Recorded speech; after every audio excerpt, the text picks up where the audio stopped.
So welcome. Who are you and what do you do? Thank you. Well, I'm David Gascon. I'm the CTO of Libelium, a company based in Spain.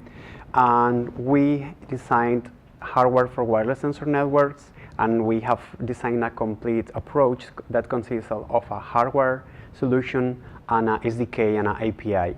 So the idea is to provide to system integrators, consultancies, the right tools to implement any application in different, many verticals, from agriculture to smart cities, to security, to industrial automation. So using a core platform and the same API, being able to cope with many verticals in the market.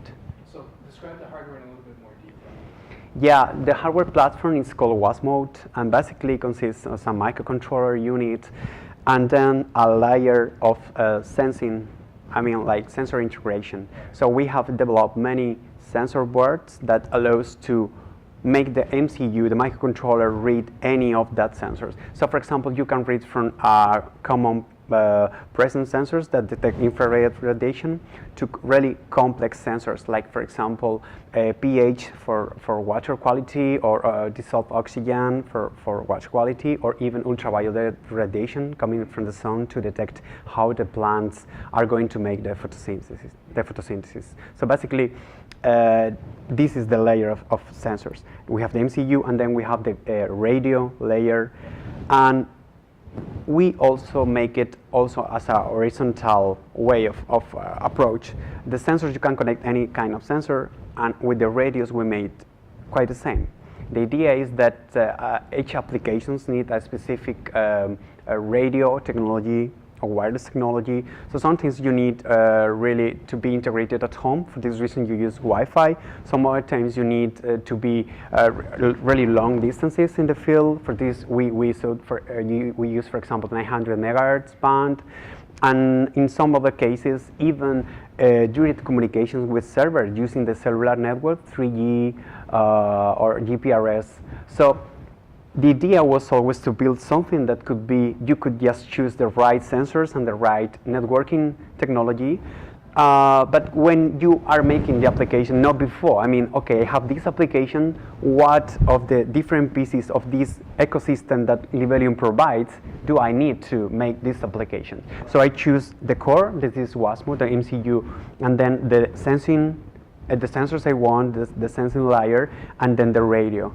And you have something packed and really specific and saving costs for that application. So you can swap, is it that you turn on and off the different radio technologies and the different sensing technologies, or do you actually physically change the hardware? Yeah, both. Like the first is that when you make the application, you have to decide what specific sensors and what radios you want to integrate there. So this is a part that is obviously it's a physical. You have to choose the element and you have to pay for them and you have to integrate them. So they have to physically be there. But on the other hand, obviously you can have two different radios. For example, you can send the messages using Bluetooth Low Energy, and sometimes maybe you want to upgrade the firmware of the node by using a 3G. So you can just turn on and off any of them when desired. And the same with the sensors. You can have, for example, 6 different sensors integrated. And now, if the node wants to read temperature, humidity, or radiation levels, or magnetic field for detecting if a door is open, closed, whatever, then you can just turn on that specific sensor. So it's a common that we have, for example, air quality applications with many sensors related to air quality integrated, like measuring CO, CO2, NO2 for the smart cities projects. And the good thing is that the gas sensors, normally they need some time to wake up and to make a good reading. And you don't really need to turn on all of them because it's a lot of power consumption. So you can just choose the one you want, you turn this switch, digital switch on, and then you read that and go to sleep again. So the whole thing is trying to have the right algorithms to save as much energy as possible to make the battery life longer. Now, are you developing down at the chip level, or are you integrating chips and radios? Yeah, we always use technology that is in the market regarding to the, we take chips from many companies and we create models, radio communication models using chips from I don't know, Freescale or either Atmel, or even some other times we integrate a complete solution, like in the case of the 3G, we are not taking the parts. But in some technologies, like for example, 6LoWPAN, that we can go further on that part. 6LoWPAN, we needed to really go deep in the stack of the IPv6 and modify, and so for this reason, sometimes we just choose a finished module on the market, and some others we choose chips from vendors, from Atmel, and implement the stack over there. So it depends on the application, on the cost, on the complexity of that. Yeah. Okay. So now, from a market point of view, it sounds like most of your customers are in the industrial internet. Is that fair to say, or do you have it also in the consumer and the wearables? Oh, yeah. Not industrial, 100%, not consumer. What we see is most in the middle. For example, the smart cities projects, I wouldn't say that are on the industrial side. It's something that consumers are using, but indirectly, not they are using with their hands. But for example, the smart parking application, like detecting the free slots on the city, is something that consumer is just taking aware with the smartphone, but they are interacting with sensors, but they are not using directly the sensors. They are just using the information gathered by the sensors and after giving a sense to that. So basically, it would be something in the middle. Or for example, for agricultural applications like this smart agriculture or smart water, that is placing sensors in vineyards, in crops, and making better wine, or making more profitable all the crops, or knowing the water quality that people is drinking in rivers, in lakes, that the water that reaches the city. So basically, it's something that citizens are using, but not really, but after gathering this data. So. Okay, interesting. So that's kind of the middle you're saying is there's human use, but it's not interaction, no human interaction daily with that. Yeah. Yeah, I think it's much easier to start with that part because it has to be an invisible technology for people. Okay, and say there are other sensors, they're surrounding us, they're everywhere. But this is the good thing, that is not something like something that you have even to take with you, or they are just gathering data and giving money to companies and improving process and saving money and giving new services to citizens. So I think this is the good part. It's just taking already infrastructures that are already working, like the cellular infrastructure, like the Wi-Fi municipalities infrastructure, and many others, and just push all this sensing data on these networks and make it accessible to the cloud. Yeah. So then most of your business then is retrofitting or adding sensors to existing things, or is it integrating them into new things? Yeah, most of the time we design sensor nodes which are kind of unique device. So I mean, like, this is a device that is monitoring a new device. Okay. Yeah. Yeah, so sometimes, yes, they just want the core of the device to add to an old machine or something like that. But normally are devices that are placed next to in a room, in a forest, in a roof, or in a building. But they are just devices integrated on something. Not really taking just one MCU and adding to an old machine. Not really on that part. But for example, if a machine you need to monitor the vibrations, you can just put one of these devices and it's create. So it's not 100% integration, but it's working at the same time. So yeah, but it's a new device, definitely. Yeah. Okay, and that almost fits with the wearables or the personal versus the in-between and then the industrial. It seems like in the middle and then on the side is more new devices. Yeah, new devices because there are new sensing, new sensors being integrated in new applications. I mean, it's not only about making wireless something that it was wired or using with a burst of communications. It's about adding sensors when places where never was sensors before, like a river that you have just solar energy, so you need a small device with a solar panel and these low power consumption algorithms, and it has to be something unique. So it's not adding Wi-Fi or wireless communication to all platforms. It's about making things cheaper and something that can work together with many, many points. So.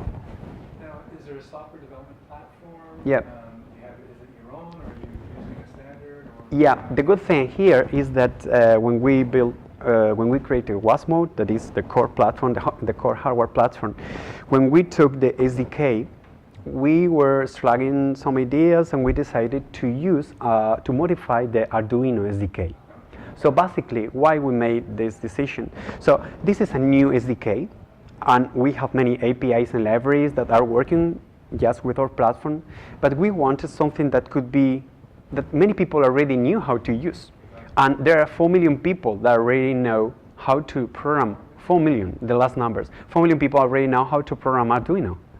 So basically, if you know how to program Arduino, you can just program Wasmode and take advantage of the whole API of sensors, radios, and it's just so easy to move. So what we wanted was that young people that were making their own projects at home, at universities, at research centers, with really this cheap platform, could have a professional tool certified with FCC, CE, IC for installing the whole world and make real projects that could be implemented. And one of the things I am more happy about our technology is that this is not something for laboratory. This is something that is being currently deployed, and we have many thousands and thousands of nodes already working in real projects that give us a really good feedback, because until you install on the field the things, you don't really know how they're going to behave. And this has been during the last 3 years has been really, really useful for us to know all this feedback from real projects and from people, like saying what were the problems, what things we have to change, we have to improve. And now we are happy. We even made a kind of new enclosure, because there are some applications that you never know that you need, for example, to unscrew the sensor probes. So sometimes the sensors, they have a lifetime of 1 year, like sensors with chemicals, and they need to be replaced. And they need to be replaced by anyone, not by engineers. So you have to make something that is like unscrew, screw a new sensor. And these things you never know until we have the first 10 real projects in the field. So. Yeah, that makes sense. Now tell me about the connectivity models. What are you seeing for your sensors? How are they being connected? How are they being networked? Yeah, basically there are like two types of connectivity exams. The first one is that the nodes that need a gateway to access to the internet, that would be like the ones that use 802.15.4 or ZigBee, or even 6LoWPAN, because up to date there are not many routers at home that know how to speak with that. So you need a gateway that just makes the translation.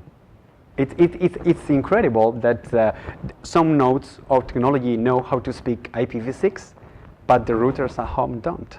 So, and it should be completely different, but maybe I think that the thing that will make everything adopt IPv6 will come from the devices trying to use their own IP to access to the internet, because they need it. So for this reason, we deploy with, we meet with IBM, a new stack with an API for 6LoWPAN, which is the small version of IPv6 for the Internet of Things and the M2M. Yeah, we made with IBM. We prepared the hardware platform, and they integrated into the operating system they made. It is called Modrana. It's a good collaboration with them. It's just a proof of concept that the new generations of nodes will require this IPv6 connectivity. And in fact, this is now we release like development platform for researchers but now, during the last year, companies also want to take advantage of that. So this would be one model, the model of the ZigBee that need a gateway, or 6LoWPAN, or 8. So now are these devices networked to each other, or are they just the gateway themselves, or are they just connected at a star platform to the star pattern to the gateway? All of them. I mean, it's true that ZigBee protocols like ZigBee were promising this type of truly mesh network. But what we saw in this type of real projects is that it's much better to use low bandwidth and low, for example, frequency bands which are under the 1 gigahertz, like 868 in Europe and 900, and create this type of star topology with all the sensors and one gateway. And instead that making truly mesh, because the nodes need to be really low power consumption, and trying to keep them alive just to forward the sensor frames from other brothers of the network is not a really good thing. We saw it that many projects, real projects, are facing that problem that the nodes are not taking enough energy from the sun, for example, to recharge. If they have to be the whole time awake. Yeah, it's not the same. For example, Bluetooth Low Energy is really good making that, let's send in information, but even Bluetooth Low Energy is not retransmitting information from brothers. Okay, so it's much better to use this one gateway, a star topology, sending that, and then this gateway can be doing a mesh or going to the cloud, but it's something that is already powered, the gateway. And if you have this end nodes with battery, are okay, the gateway with just power. Okay, and this would be the first approach. And other is that we saw that many projects also require the nodes themselves to be able to upload the information to the cloud. Because there are some city councils that already have a big Wi-Fi network in the city, and they say, okay, why don't the sensor nodes just connect to my Wi-Fi network and just push the data? I say, yeah, we can do it, and we integrated a specific Wi-Fi, and in this case, with Wi-Fi radio, and in this case, they use HTTP connections, or TCP IP, or UDP IP, and just push to web servers. So it's kind of, they don't need an intermediate gateway. And the same with GPRS, 3G or 4G, the new protocols. It's just, they know how to speak HTTP, so they immediately are compatible with any cloud or web server on the internet. So it's so amazing, like the sensor nodes themselves can be sleeping, then can wake up, then can connect to a web server, send a frame, and go to sleep again in 1 second, and have a lifetime of 10 years. And it's happening right now. Really? Yeah, I yeah. was going to say that if it's connected to Wi-Fi, that it's probably to be powered. But you're saying it's battery powered as well? Yeah, because the rest of the time, it's true that all technologies like GPRS, they need more time for connection. So, and some Wi-Fi infrastructures also need some more time because they need to get an IP. But we implemented some methods to allow them to send the information using just the link layer, using the MAC layer, not always the HTTP. So you can just decrease dramatically the time. And even with using 3G is much is quicker than GPRS, and the 4G, it's just a question of 2 seconds to send that information.